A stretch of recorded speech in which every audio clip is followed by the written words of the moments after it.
स्वागत है। आज का चैप्टर अपना प्रधानमंत्री रहने वाला है। पीएम की यदि मैं बात करूं, बहुत ही नामी आपका पद है, राजनीतिक पद है, ये आप सभी को पता है। इससे पहले अपन ने राष्ट्रपति पढ़ा था।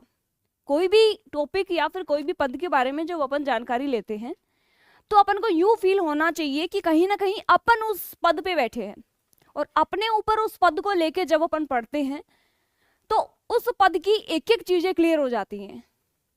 उसी प्रकार से जैसे पॉलिटिकल अपन किसी पद को पढ़ते हैं तो उसके अंदर भी ये सारी चीजें होती हैं। जैसे मैं राष्ट्रपति की बात की थी, उसमें मैंने बोला कि एज लिमिट जैसे कि 35 वर्ष, न्यूनतम आयु 35 होनी चाहिए, वह भारत का नागरिक होना चाहिए, यानी वो किसी एक सदन का सदस्य चुना जाए, इतनी उसमें योग्यताएं होनी चाहिए, पागल दिवालिया ना हो, लाभ के पद पर ना हो। ये कहाँ लिखी है? ये अपने संविधान में लिखी है। ये सभी चीजें अपने संविधान में लिखी हुई हैं और यही वजह है कि अपन इतनी उत्सुकता के साथ उसको पढ़ते हैं।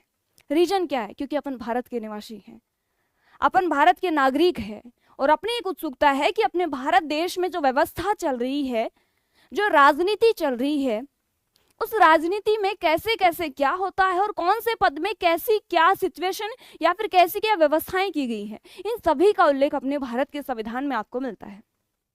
ठीक है, आप देखिए, आज अपन बात करेंगे पीएम के बारे में, प्रधानमंत्री के बारे में। वही चीजें, सेम चीज। प्रधानमंत्री की नियुक्ति कौन करता है, कैसे नियुक्ति होती है, क्या कहीं पे नियुक्ति के बारे में उल्लेख किया गया है, प्रधानमंत्री पद के लिए योग्यताएं क्या होनी, उनको शपथ कौन दिलाएगा, और सबसे बड़ी चीज उनके पास पावर कौन सी होगी, कौन कौन से उनके कार्य होंगे, इन सभी के बारे में विस्तृत रूप से चर्चा अपन करने वाले हैं। भाग पढ़ रहे थे अपन 5, और 5 में अपन राष्ट्रपति पढ़ लिया था अनुच्छेद 52 के तहत। अब पढ़ रहे हैं अपन प्रधानमंत्री के बारे में। आइए देखते हैं विस्तार से। पहली चीज, कहाँ पे लिखा है, कहाँ पे लिखा है कि संविधान के अकॉर्डिंग भारत में भी ही प्रधानमंत्री होना चाहिए? बात क्या है, ऊपर मैंने क्या बताया, अनुच्छेद 74 में और 44वें संविधान संशोधन के बाद डिफरेंस क्या आया वो समझना है। अनुच्छेद 74 में क्या कहा कि राष्ट्रपति को उसकी शक्तियों के प्रयोग में सहयोग और परामर्श देने के लिए मंत्रिपरिषद होगी, और जिसका प्रधान कौन होगा? प्रधानमंत्री होगा। ठीक है, फिर 44वें संविधान संशोधन में क्या परिवर्तन किया गया कि राष्ट्रपति मंत्रिपरिषद द्वारा दी गई सलाह जो होती है, सलाह को राष्ट्रपति पुनर्विचार के लिए वापस भेज सकता है, परंतु ऐसे पुनर्विचार के बाद की गई सलाह को राष्ट्रपति मानने के लिए बाध्य है। ठीक है, ये परिवर्तन कहां पे किया गया? अनुच्छेद 74 में 44वें संविधान संशोधन के तहत। ठीक है, तो देखिए अनुच्छेद 74 में क्या है, प्रधानमंत्री का उल्लेख किया गया है, यानी कि राष्ट्रपति को सहायता या फिर परामर्श देने के लिए एक मंत्रिपरिषद होगी, और उसका प्रधान कौन होगा? प्रधानमंत्री होगा। ठीक है, अगली चीज, नेक्स्ट है प्रधानमंत्री की नियुक्ति। कौन करता है प्रधानमंत्री की नियुक्ति? प्रधानमंत्री की नियुक्ति कौन करता है? संविधान के अनुसार राष्ट्रपति प्रधानमंत्री की नियुक्ति करेगा। जिस टाइम अपने राष्ट्रपति की शक्तियां और कार्य देखा था, उसमें लिखा था कि राष्ट्रपति प्रधानमंत्री की नियुक्ति करेगा। अनेक प्रकार के पदों से कार्यपालिका संबंधी शक्ति देखी थी, विधायी शक्ति देखी थी, उनमें देखा था कि अनेक पदों पर नियुक्ति करता है कौन? राष्ट्रपति। लेकिन उसके लिए परामर्श कहां से आता है? प्रधानमंत्री देता है। और यहाँ प्रधानमंत्री की नियुक्ति भी कौन करता है? राष्ट्रपति करता है। ये छोटा सा यहाँ पे सवाल था। अगला, अनुच्छेद 75 में जो लोकसभा में बहुमत प्राप्त दल का नेता चुना गया हो, परंपरा अनुसार त्रिशंकु लोकसभा की स्थिति में राष्ट्रपति सबसे बड़ा दल या गठबंधन के नेता को प्रधानमंत्री नियुक्त करता है। ठीक है, नियुक्ति का पता चला कौन करता है? राष्ट्रपति करता है। अनुच्छेद 75 में क्या कहा गया है कि लोकसभा में बहुमत दल का जो नेता होता है, उसको एक परंपरा के अनुसार राष्ट्रपति है वो प्रधानमंत्री पद के लिए नियुक्त करता है। ठीक है, तो ये क्या हुआ, नियुक्ति के संबंध में जो आपका छोटा मोटा डाउट था वो क्लियर हो गया। नेक्स्ट बात आती है योग्यताओं के बारे में। प्रधानमंत्री पद के लिए कौन कौन सी योग्यताएं होनी चाहिए? बिल्कुल, अलंकार छंद भी पढ़ा देंगे अरिजे। अब देखिए बात करते हैं योग्यताओं की कि प्रधानमंत्री पद के लिए कौन कौन सी योग्यताएं होनी चाहिए। तो सीधी सीधी बात तो यदि बताऊं तो संविधान में कहीं पर भी प्रधानमंत्री पद की योग्यताओं का वर्णन नहीं किया गया है। तो इसका मतलब ये तो नहीं कि प्रधानमंत्री पद के लिए कोई योग्यता नहीं होनी चाहिए, ऐसा तो नहीं है। और ऐसा भी नहीं है कि कोई भी उठ के जाके प्रधानमंत्री पद के लिए ऐसे बोले कि भाई मुझे प्रधानमंत्री बना दो, ऐसा भी नहीं है। मेरा कहने का सेंस ये है कि संविधान में सीधा सीधा प्रधानमंत्री की पद की योग्यताओं को पर्टिकुलर दर्शाया नहीं गया है, लेकिन जैसे ही अपन आगे बढ़ेंगे तो आपको क्लियर हो जाएंगी चीजें। देखिए, क्योंकि प्रधानमंत्री के लिए संसद का सदस्य होना अनिवार्य है। बड़ा ही बहुत ही स्मार्ट तरीके से काम किया गया है। सीधा प्रधानमंत्री के लिए योग्यताओं का जिक्र नहीं किया गया है, अपितु प्रधानमंत्री के लिए क्लियर की गई है चीजें कि वह संसद का सदस्य होना अनिवार्य है। अब संसद का कई बच्चों के दिमाग में रहता है कि क्या सिर्फ लोकसभा का सदस्य होता है वही प्रधानमंत्री बन सकता है, तो ऐसा भी नहीं है। राज्यसभा से भी आपने देखा होगा बहुत बार राज्यसभा के सदस्य हैं वो भी पीएम बने हैं। उसके एग्जाम्पल आपको बहुत सारे आगे देखने को मिल जाएंगे। जैसे इंदिरा गांधी थी, वो भी राज्यसभा की ही सदस्य थी। नेक्स्ट देखिए, इसीलिए उसमें उन योग्यताओं का होना आवश्यक है जो संसद सदस्य में होती है। इसके अतिरिक्त उसे सदन में बहुमत प्राप्त दल का नेता होना चाहिए। जैसे राज्यसभा की बात करूं, एज लिमिट की बात करूं, राज्यसभा है, या फिर जैसे लोकसभा की बात करूं, 2 सदन है ना संसद के। लोकसभा की बात करूं, लोकसभा का सदस्य बनने के लिए एज लिमिट कितनी होती है? 25 वर्ष होती है। ठीक है, यहाँ पे स्पष्ट नहीं कहा गया कि कितनी उम्र होनी चाहिए, लेकिन यहाँ पे ये कहा गया है कि संसद का सदस्य बनने के लिए वो एलिजिबल होना चाहिए, योग्य होना चाहिए। तो लोकसभा और राज्यसभा के सदस्यों की जो योग्यता होती है वही योग्यता किसकी होती है? पीएम की होती है। अब एज का ये है कि न्यूनतम यानी 25 वर्ष तो होनी ही चाहिए, 25 वर्ष से कम तो चलेगा नहीं, 25 वर्ष तो होनी ही चाहिए, और अधिकतम का कोई प्रावधान राजनीतिक पदों में नहीं किया गया है। ठीक है, तो यहाँ पे एज का तो आपको याद रखना है कि न्यूनतम यदि सीधा पूछे तो 25 वर्ष करनी है। क्यों? क्योंकि संसद के दोनों सदनों में जैसे लोकसभा है तो उसमें न्यूनतम आयु आपकी 25 वर्ष होनी चाहिए और अधिकतम का कोई प्रावधान नहीं है। तो यदि सीधा सीधा एज का प्रश्न आए तो आप 25 टिक कर सकते हो। वैसे योग्यता का प्रावधान सीधा सीधा विस्तार रूप में एक्सप्लेन नहीं किया गया है संविधान में कि प्रधानमंत्री की योग्यताएं ये है, यानी संसद का सदस्य की जो योग्यता होती है वही प्रधानमंत्री की होती है। ठीक है, अगला, इसके अतिरिक्त उसे सदन में बहुमत प्राप्त दल का नेता भी होना चाहिए, और राष्ट्रपति जो होता है वो बहुमत यानी कि प्राप्त दल जो होता है उसके नेता को ही पीएम नियुक्त करता है। वेरी गुड आफ्टरनून मनीष, आपका भी स्वागत है, और डिम्पल आपका भी स्वागत है, कोई बात नहीं। अगला, नेक्स्ट बात करेंगे कार्यकाल के बारे में। राधे राधे मंजीत, आपका भी स्वागत है। बात किसकी कर रही हूँ? अभी कार्यकाल की बात करेंगे। याद करो जिस टाइम अपने राष्ट्रपति पढ़ा था, देखो 2 टॉपिक जब अपन सिमिलर चलाएंगे तुलनात्मक अध्ययन जब करते हैं तो शायद ज्यादा याद रहता है अपन को। कार्यकाल की बात करूंगी, अपन ने देखा था राष्ट्रपति का कार्यकाल कितना होता है। राष्ट्रपति का कार्यकाल देखा था 5 वर्ष का होता है, और यहाँ पे फिर से अपन देख रहे हैं प्रधानमंत्री का कार्यकाल कितना होता है, 5 वर्ष का होता है। लेकिन वहां पे मैंने 3 कंडीशन आपको दी थी कि होता है 5 वर्ष, लेकिन कुछ कंडीशन में वो कार्यकाल कम भी हो सकता है और वो कार्यकाल बढ़ाया भी जा सकता है। ठीक है, जैसे राष्ट्रपति पर यदि महाभियोग लगाया या फिर राष्ट्रपति ने अपने पद से इस्तीफा दे दिया, किसको देता है इस्तीफा? उपराष्ट्रपति को। या फिर उसकी पद पे मृत्यु हो गई, तो ये ऐसी कंडीशन है जिससे राष्ट्रपति 5 वर्ष से पहले भी अपने पद से हटाया जा सकता है। जबकि कई बार जैसे राष्ट्रपति शासन लगा और चुनाव होने संभव नहीं थे, तो ऐसी कंडीशन में वो समयांतराल है वो बढ़ा भी दिया जाता है।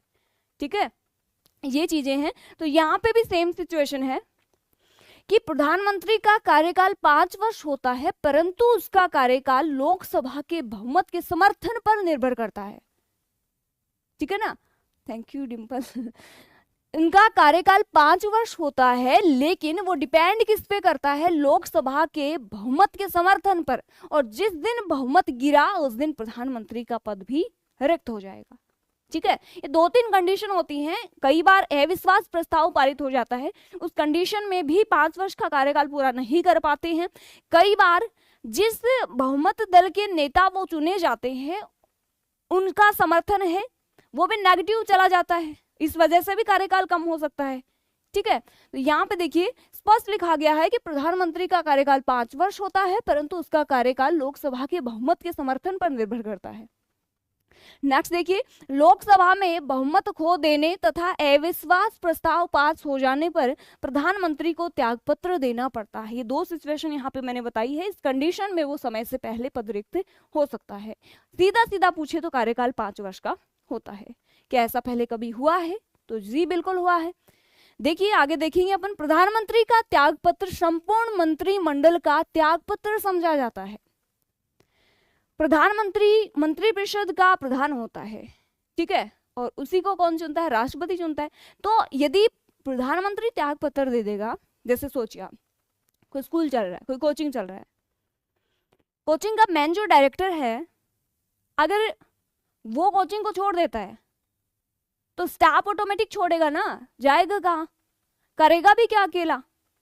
तो कहने का सेंस ये है कि जैसे स्टाफ का मेन डायरेक्टर होता है, उसी प्रकार से मंत्रिपरिषद का मेन प्रधानमंत्री होता है। यदि प्रधानमंत्री ने अपने पद से इस्तीफा दिया, त्यागपत्र दिया, तो संपूर्ण मंत्रिमंडल का त्यागपत्र वहां पे समझा जाता है, ठीक है। अगला नेक्स्ट देखिए, चौधरी चरण सिंह, इंद्र कुमार गुजराल, अटल बिहारी वाजपेयी को अविश्वास प्रस्ताव के कारण त्यागपत्र देना पड़ा था और यही वजह थी उनको अपने कार्यकाल से पूर्व ही पद रिक्त करना पड़ा था, ठीक है। तो क्लियर है चीजें।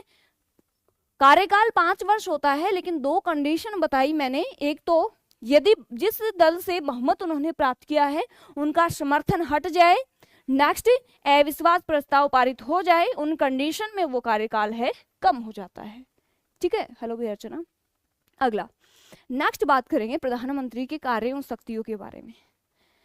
प्रधानमंत्री के कौन कौन से कार्य होते हैं, शक्तियां होती हैं। हालांकि प्रधानमंत्री पद बड़ा गजब का होता है, और जहां राष्ट्रपति के पद की बात करते हैं तो संविधान में तो बहुत सुंदर उल्लेख उनके पद का भी किया गया है, परंतु वो सिर्फ एक दिखावा मात्र है, वो सिर्फ एक नाम मात्र का पद है, वो सिर्फ एक मोहर मात्र का पद है। और जैसे ही अपन प्रधानमंत्री के ओरिजिनल वीडियोज या फिर ओरिजिनल फोटोज देखते हैं, उनके घूमने की अलग अलग तस्वीर देखते हैं, अलग अलग देशों में उनको घूमते हुए देखते हैं, उस कंडीशन में प्रधानमंत्री का पद है वो ऑटोमेटिक बहुत ही अति सुंदर बन जाता है, ठीक है। जय श्री राम भाई, वेद प्रकाश, महिमान, अर्चना, स्वागत है सभी का। अर्जेश, अब बात करेंगे प्रधानमंत्री के कार्य और शक्तियों के बारे में। थोड़ा बहुत यदि आप थोड़ा भी अगर नजर रखते हो तो न्यूज में या फिर पॉलिटिक्स में थोड़ा बहुत भी जानकारी रखते हो, तो आपको पीएम तो देखो बड़ी नॉर्मल सी बात है, छोटा बच्चा भी बता देगा कि आज का पीएम कौन है, तो मोदी जी हैं, सभी को पता है। और उनकी जो पावर है, उनके पीछे जो बॉडीगार्ड लगे होते हैं, उनको देख के ऑटोमेटिक फीलिंग आती है कि यार बने तो पीएम ही बने। और एज भी बहुत अच्छी रखी है, न्यूनतम आयु 25 वर्ष है। नौकरी की तैयारी करते करते हो ही जाती है 25, तो या तो लग जाते हैं या फिर लगा देते हैं, किनको, घर वालों को, कहाँ, ग्रेज में लगा देते हैं पैसे लगा लगा के। तो यदि तो जॉब लग जाते हैं, वरना दूसरी फीलिंग यही आती है कि यार कल तक तो ठीक है प्रधानमंत्री राष्ट्रपति के बारे में सोच रहे थे, लेकिन ये एज लिमिट तो अपने बहुत अच्छी लग रही है, नहीं बहुत पास ही है, तो आ जाएगी 1-2 साल में। तो मन करता है कि बने तो प्रधानमंत्री बने, बाकी रेलवे एसएससी में क्या ही रखा है ना। तो ऐसा सोचना नहीं है, मैंने बस सिर्फ आपकी फीलिंग्स जाहिर की है, ठीक है ना। तो देखिए प्रधानमंत्री के कार्य और शक्तियों के बारे में बात करेंगे। नमस्ते भाई, सभी को बहुत बहुत स्वागत है। जितेंद्र आपका भी फुल पावर होती है ना मिनिस्टर पोस्ट की, हाँ ओके, मोदी है क्या, चलो।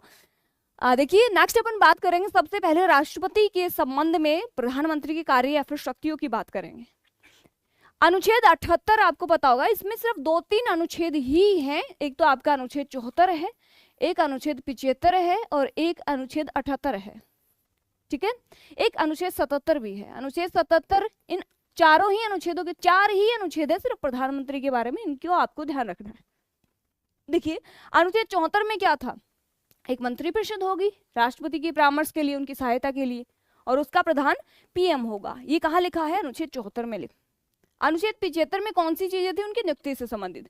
77 में क्या है, पीएम के कर्तव्य, पीएम के जो दायित्व कर्तव्य जो होते हैं वो अनुच्छेद 77 में। और 78 में क्या है, प्रधानमंत्री का राष्ट्रपति के साथ में संबंध है। इसका उल्लेख कहाँ पे किया गया है, अनुच्छेद 78 में। यहां देखिए बात करते हैं राष्ट्रपति के साथ संबंध किसके, पीएम के। प्रधानमंत्री राष्ट्रपति एवं मंत्री परिषद के बीच संवाद की भूमिका निभाता है। ये मुझे बड़ा अच्छा काम लगता है इसका। जिस प्रकार से अपने घर में कोई किसी जैसे अपने कोई बड़े भाई बहन है उनकी शादी करनी है, तो ऐसे तो नहीं ना कि अपने मम्मी पापा जाके सीधे लड़के वाले को बोले कि भाई मेरे लड़की की शादी करनी है तो लड़की के साथ, ऐसा नहीं होता। कोई ना कोई मीडिएटर तो होता है ना, जिसको बिचौला बोलते हैं। बिचौला जिसको बोलते हैं वही बिचौला कौन होता? पीएम होता है। किस किस का? मंत्री परिषद और राष्ट्रपति का। ये इनमें क्या कराता है? पेचअप कराता है। समझ लो। थैंक यू भाई source lover Paramjit, thank you, very good afternoon. Ashish आपका भी स्वागत है।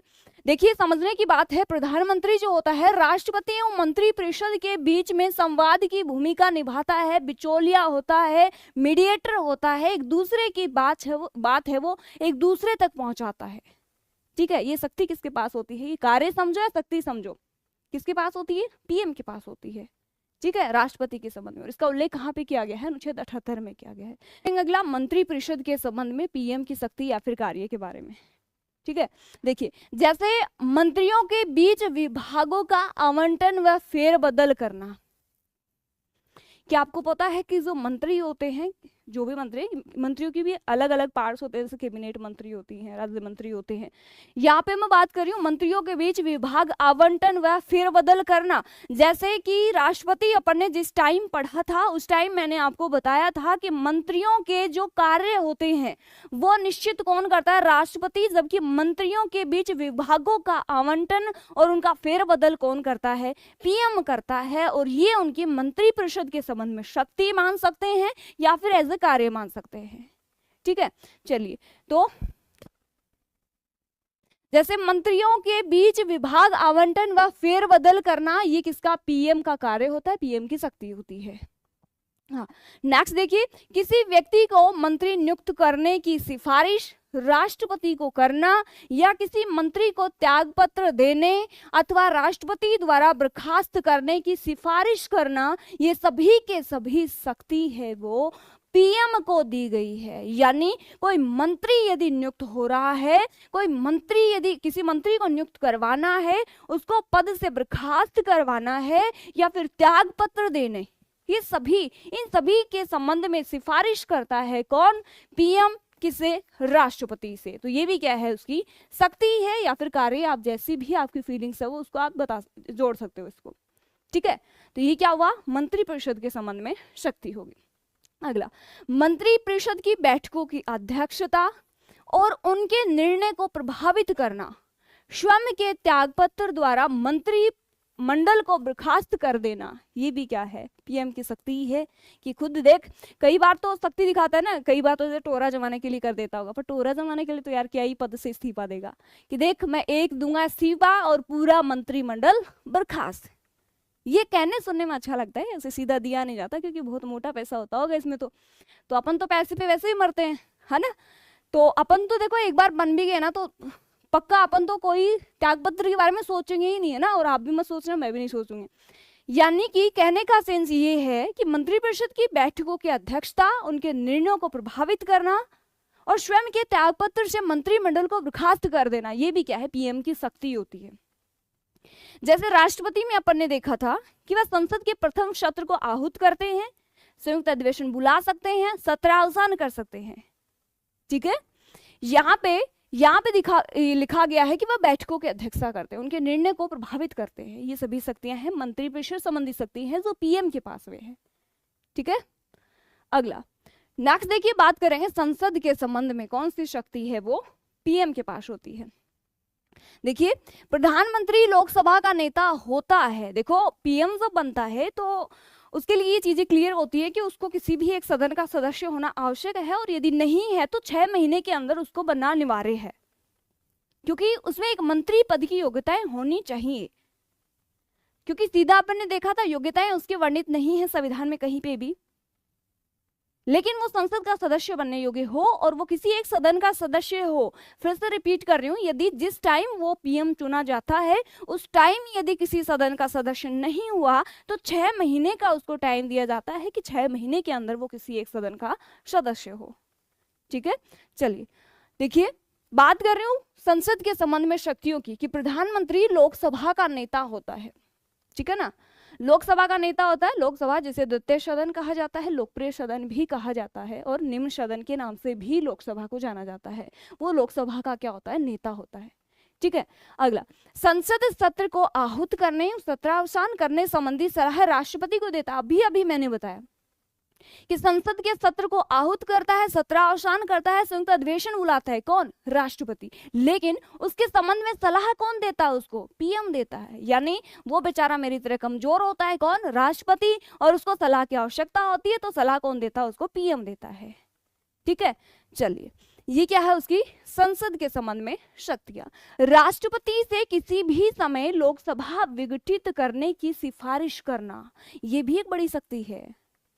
ठीक है, पढ़ रही हूँ भैया, मैं सबके कमेंट लास्ट में लूंगी, अभी मैं आपकी कमेंट नहीं ले सकती, क्योंकि अभी बीच में आपकी कमेंट लेने से जैसे ही कोई बच्चा रिकॉर्डेड वीडियो देखेगा तो उसकी दिक्कत आएगी। बीच में कमेंट पढ़ना यानी कि थोड़ा ध्यान डाइवर्ट होना, तो लास्ट में आप सभी की कमेंट लूंगी मैं। ठीक है,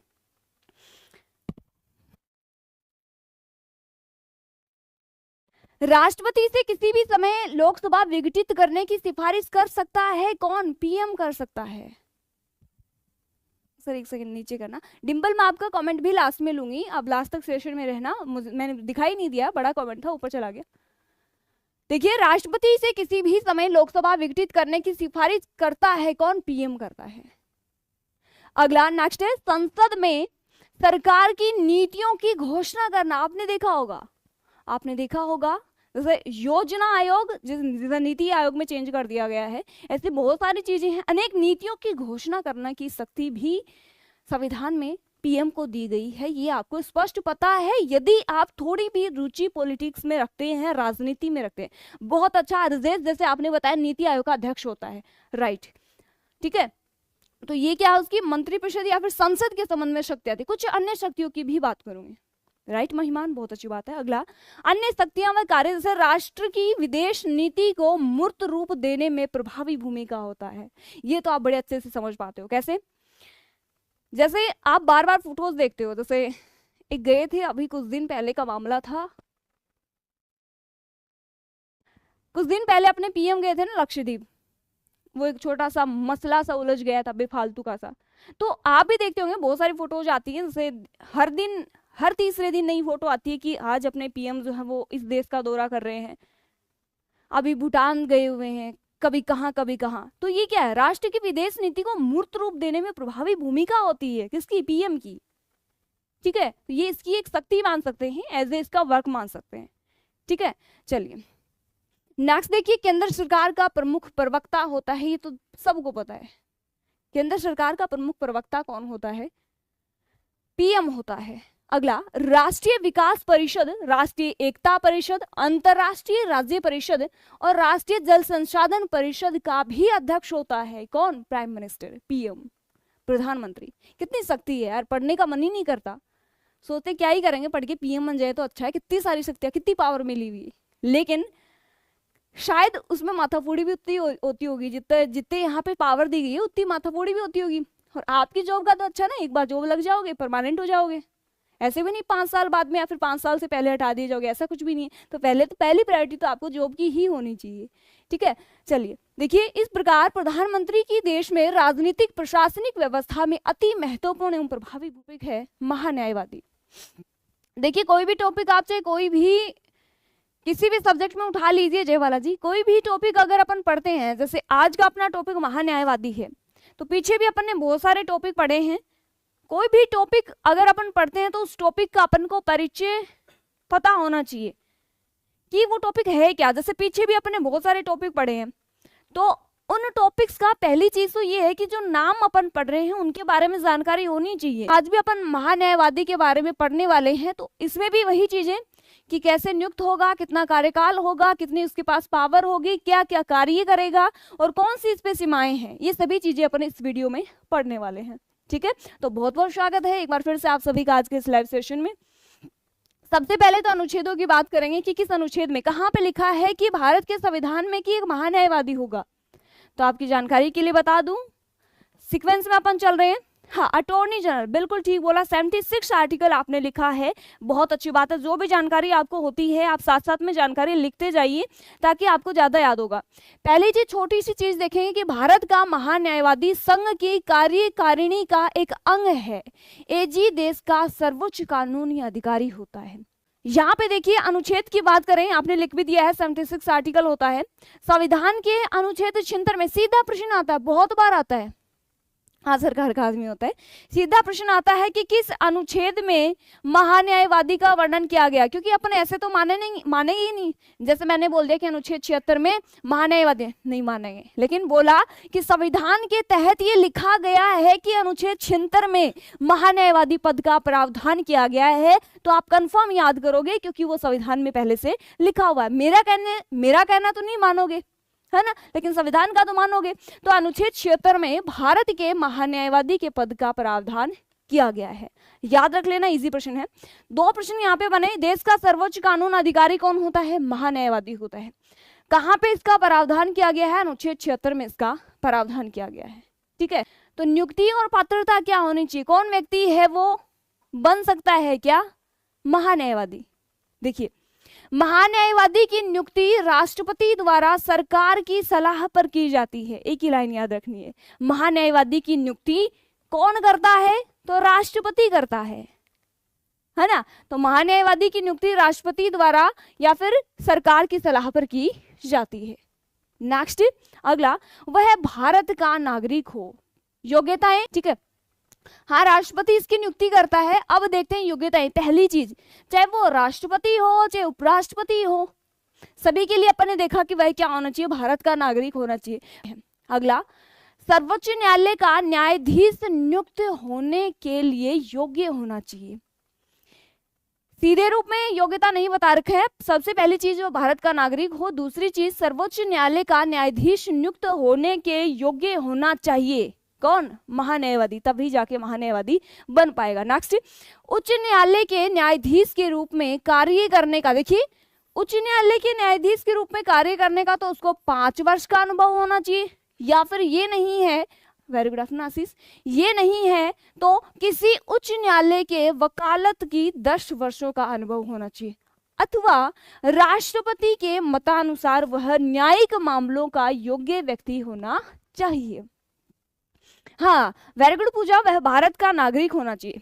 कौन कौन से थे? आ जाएगा भाई, रिजल्ट भी आ जाएगा, कार्तिक आपका भी आ जाएगा। पहला, भारत का नागरिक होना चाहिए। दूसरा, सर्वोच्च न्यायालय का न्यायाधीश नियुक्त होने के योग्य होना चाहिए।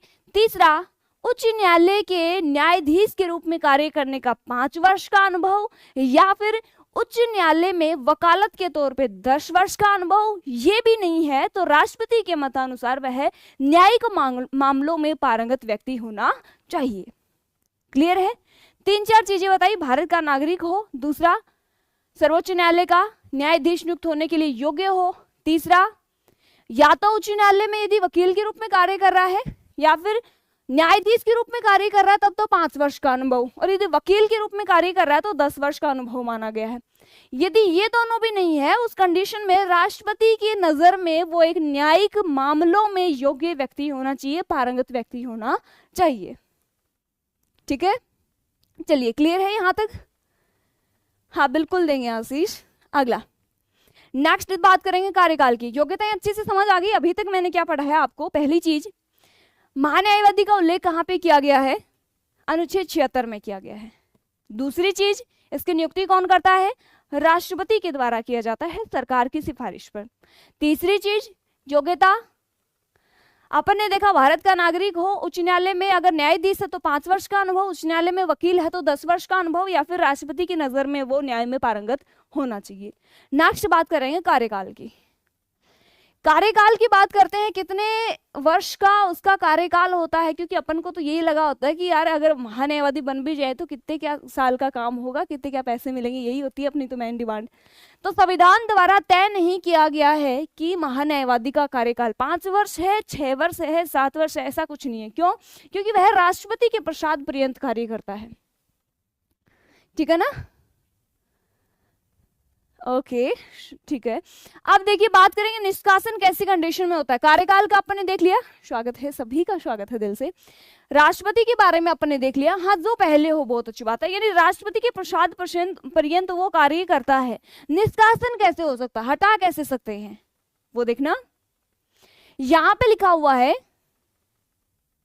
यहां पे लिखा हुआ है कि महान्यायवादी को हटाने की प्रक्रिया और आधार संविधान में नहीं बताए गए हैं।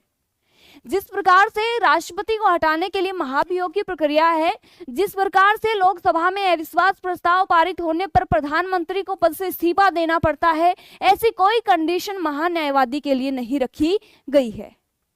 इसका कार्यकाल अनिश्चित होता है। राष्ट्रपति इसका चुनाव करता है तो वो राष्ट्रपति के प्रसाद पर्यंत ही कार्य करता है।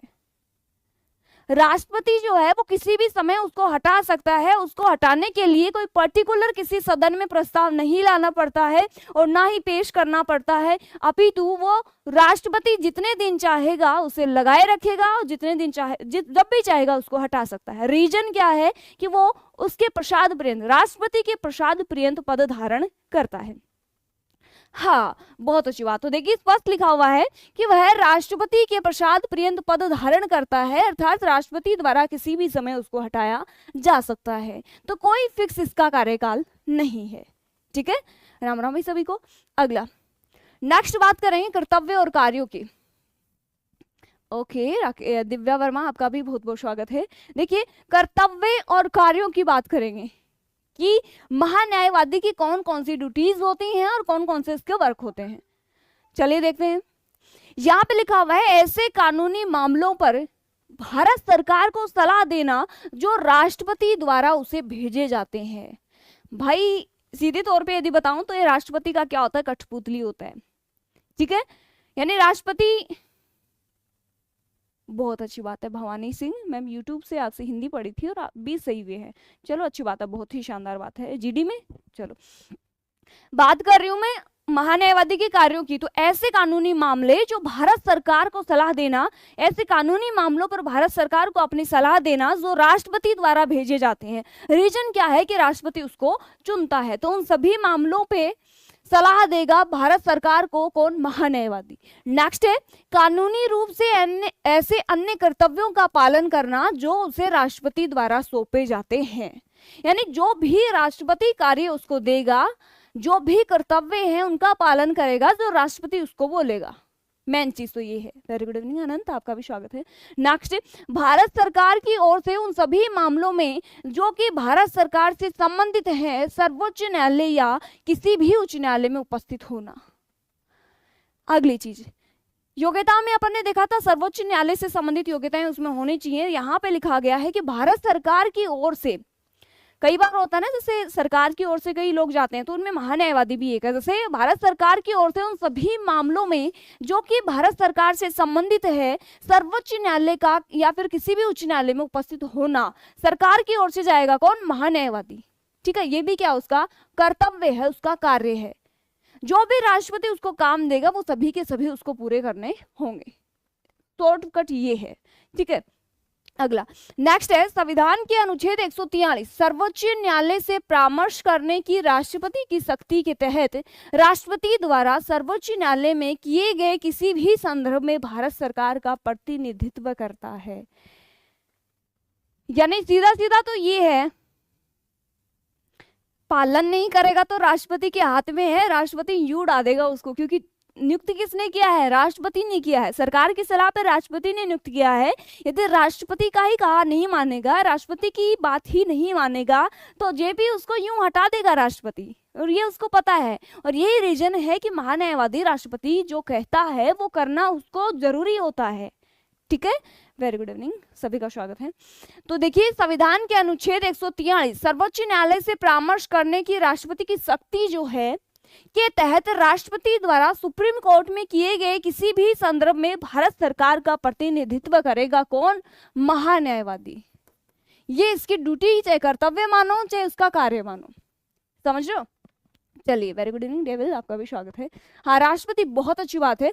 अगला देखिए नेक्स्ट है, अगला है संविधान या किसी अन्य कानून द्वारा उसे प्रदत्त कार्यों का निर्वहन करना।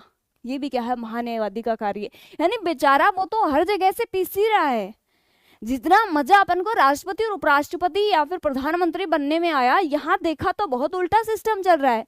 अपनी पावर का इस्तेमाल कर रहे हैं बेचारे महान्यायवादी पे।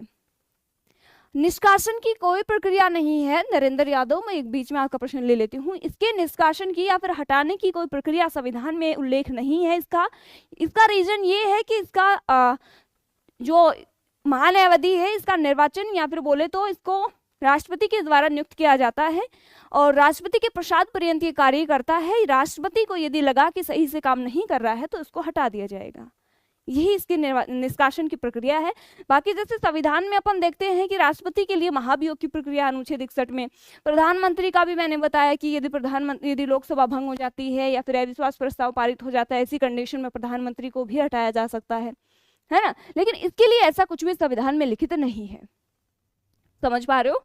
अगला नेक्स्ट देखिए, अगला बात करेंगे नेक्स्ट इसके अधिकार और सीमाओं की। बहुत छोटा सा टॉपिक है, 10-20 मिनट का टॉपिक है। अगला देखिए, अधिकार और सीमाओं की बात करूंगी। पीछे मैंने कर्तव्य और कार्यों की बात की, इसके कौन कौन से अधिकार है और कौन कौन सी उस पर सीमाएं हैं, बाउंडेशन कौन सी है। देखिए, वोट देने के अधिकार के बिना उसे संसद के दोनों सदनों या उनकी संयुक्त बैठक और संसद की किसी भी समिति की कार्यवाही में बोलने तथा भाग लेने का अधिकार है, जिसका वह सदस्य नामित किया जाता है। ठीक है, नहीं राजतंत्र का रूप नहीं दिख रहा है। महान्यायवादी, हाँ महान्यायवादी में इतना है कि उसको मोस्टली क्या होता है कि राष्ट्रपति सरकार के कार्य करने के लिए उसको नियुक्त करता है। ठीक है, अच्छा लिखिए पढ़ाऊं फिर क्या है ना, अब मैं सारी चीजें लिख नहीं पाऊंगी तो आप नोट्स नहीं बना पाओगे पूजा, है ना। अब देखिए, राजतंत्र में नहीं होता ऐसा, राष्ट्रपति तो कार्यपालिका का एक अंग है, तो यहाँ पे वो इसलिए इसकी नियुक्ति करते हैं ताकि शासन ढंग से चले, वो कार्य कर पाए जिनका नॉलेज राष्ट्रपति को नहीं होता, अर्थात जो न्यायपालिका से संबंधित कार्य हैं, जो सुप्रीम कोर्ट से संबंधित कार्य हैं, अर्थात जो अलग अलग सलाह देने के कार्य होते हैं, वो कार्य करता है ये। ठीक है, हेलो ज्योतिबा। अब देखिए, वोट देने के अधिकार के बिना उसे संसद, देखे हालांकि उसको वोट देने का अधिकार नहीं है, परंतु वो सदनों की संयुक्त बैठक और संसद की किसी भी समिति की कार्रवाई में बोलने का और भाग लेने का अधिकार रखता है।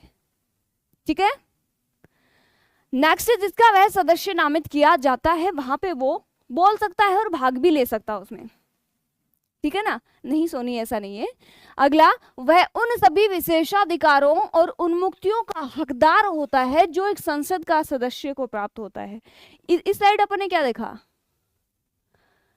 इस साइड, हाँ तभी तो बता रही हूं मैं, इस साइड अपन ने क्या देखा कि वो संसद का जिस भी सदन का सदस्य नामित होता है वहां पे वो भाग लेता है उस सदन की कार्रवाई में और बोलने का अधिकार भी रखता है। दूसरी साइड मैंने क्या देखा कि उसको वो सभी विशेषाधिकार और उन्मुक्तियां प्राप्त हैं जो एक संसद के सदस्य को होती है। ठीक है, तो इसको क्या बोल सकते हैं अपन, अधिकार भी बोल सकते हैं और उसकी एक सीमा भी बोल सकते हैं। ठीक है, अगला नेक्स्ट है, वह सरकारी सेवकों की श्रेणी में नहीं आता है, नौकरशाही जो होती है उसमें नहीं आता, अतः उसे निजी कानूनी अभ्यास से वंचित नहीं किया जाता है। वो कोई सरकार के अंडर कार्य करने वाला नहीं होता है, अपितु उसको कोई भी, जैसे वो खुद अगर कोई कानूनी प्रैक्टिस यदि करना चाह रहा है तो वो कर सकता है, उससे अपन उसको वंचित नहीं कर सकते। नेक्स्ट देखिए, हालांकि उसे भारत सरकार के खिलाफ किसी मामले में सलाह या संक्षिप्त जानकारी देने का अधिकार नहीं है। भारत सरकार के खिलाफ वो, उसको इतना पावर नहीं है, उसके पास इतनी पावर नहीं है कि वो किसी भी मामले पर संक्षिप्त जानकारी दे भारत सरकार के खिलाफ, चाहे कोई भी मामला हो, कि वो भारत सरकार के खिलाफ नहीं बोल सकता। कहने का सेंस ये है। ठीक है, चलिए अगला, आपको बुक से पढ़ना है तो मनीष क्या नाम है आपका, क्या दिख रहा है मुझे, मनीष प्रशंझा। आपको बुक अच्छी लगती है तो आप बुक से पढ़ सकते हैं, मुझे जो बच्चे पसंद करते हैं मैं उनके अकॉर्डिंग पढ़ाती हूँ। ठीक है, हाँ अगला देखिए, नेक्स्ट है, बस लास्ट पॉइंट बता है आपका, ये बहुत छोटा टॉपिक था। देखिए, भारत के सोलिसिटर जनरल जो होते हैं, सोलिसिटर जनरल ऑफ इंडिया, और भारत के अतिरिक्त सोलिसिटर जनरल यानी एडिशनल सोलिसिटर जनरल आधिकारिक जिम्मेदारियों को पूरा करने में महान्यायवादी की सहायता करते हैं। समझ पा रहे हो? भाई स्वागत है अभिलाषा आपका भी। नेक्स्ट देखिए महाधिवक्ता नेक्स्ट वाले सेशन में पढ़ेंगे, जिसका उल्लेख 165 में है, अनुच्छेद 165 में, जो राज्यों से संबंधित है। एक बार फिर से क्लियर कर देती हूँ सारी चीजें। आज अपने महान्यायवादी टॉपिक पढ़ा है, 10-20 मिनट का टॉपिक था, मैंने क्लियर कर दिया है, आपका ज्यादा कुछ इसमें था नहीं। अपने बड़ा महान्यायवादी, महान्यायवादी क्या होता है? भारत सरकार का सर्वोच्च कानून अधिकारी होता है। इसका उल्लेख कहाँ पे है? अनुच्छेद 76 में है। इसकी नियुक्ति कौन करता है? राष्ट्रपति करता है। हाँ, सरकार का आदमी है तो सरकार के खिलाफ तो वैसे नहीं बोलेगा, बिल्कुल ठीक बात है। और यानी वो एक शॉर्ट में रूप में लिख दिया गया है संविधान में कि वो सरकार के खिलाफ बोल नहीं सकता। ठीक है, चलिए, तो ये क्या है? देश का सर्वोच्च कानून अधिकारी होता है। इसका उल्लेख कहाँ है? संविधान के अनुच्छेद 76 में है। इसकी नियुक्ति कौन करता है? राष्ट्रपति के द्वारा की जाती है। इसका कार्यकाल कितना है? तो कोई फिक्स इसका कार्यकाल नहीं होता है, क्योंकि नियुक्ति कौन करता है? राष्ट्रपति करता है। अगली चीज, किसकी योग्यताएं कौन सी होती है? तो मैंने अलग अलग योग्यताएं बताई, जैसे भारत का नागरिक होना चाहिए, उच्च न्यायालय में यदि न्यायाधीश है तो 5 वर्ष का अनुभव होना चाहिए, वकील है तो 10 वर्ष का अनुभव इसको होना चाहिए, या फिर राष्ट्रपति की नजर में वो न्यायिक मामलों में पारंगत होना चाहिए, न्यायिक मामलों में सलाह देने योग्य होना चाहिए। ये उसकी योग्यताएं थी। फिर आगे अलग अलग प्रकार के इसके कर्तव्य देखिए, अपने इसके कार्य देखिए कि हालांकि वैसे संसद का सदस्य नहीं होता है, लेकिन जिस सदन का ये सदस्य नामित होता है उस सदन में ये भाग ले सकता है और बोलने का भी अधिकार रखता है, या फिर संयुक्त अधिवेशन में भी ये भाग ले सकता है। इसके कार्य कौन कौन से होते हैं? जैसे राष्ट्रपति जो भी कार्य इसको सौंपता है वो सभी के सभी कार्य इसके द्वारा करने आवश्यक होते हैं। ठीक है, राष्ट्रपति या फिर सरकार की तरफ से वो सर्वोच्च न्यायालय में उपस्थित भी होता है, ये भी उसका कार्य होता है। थैंक यू अभिलाषा। ठीक है, और ये हो गया अपना, उसके बारे में पढ़ लिया आपने, लगभग यही थी चीजें, इसके बारे में ज्यादा प्रश्न आपके पूछे नहीं जाते। हटाने की प्रक्रिया मैंने बता दी, संविधान में कोई स्पेसिफिक इसके लिए हटाने की प्रक्रिया नहीं रखी गई है। ये राष्ट्रपति के प्रसाद पर्यंत कार्य करता है, नियुक्त होता है, तो वो जब भी चाहे राष्ट्रपति को यदि लगा कि अच्छा आदमी नहीं है या फिर सही से काम नहीं कर रहा है तो वो उसको निष्कासित कर सकता है। हाँ, नियुक्ति राष्ट्रपति करता है और हटाएगा भी राष्ट्रपति, क्योंकि राष्ट्रपति के प्रसाद पर्यंत ये नियुक्त हुआ है। समझ गए? याद हो गया?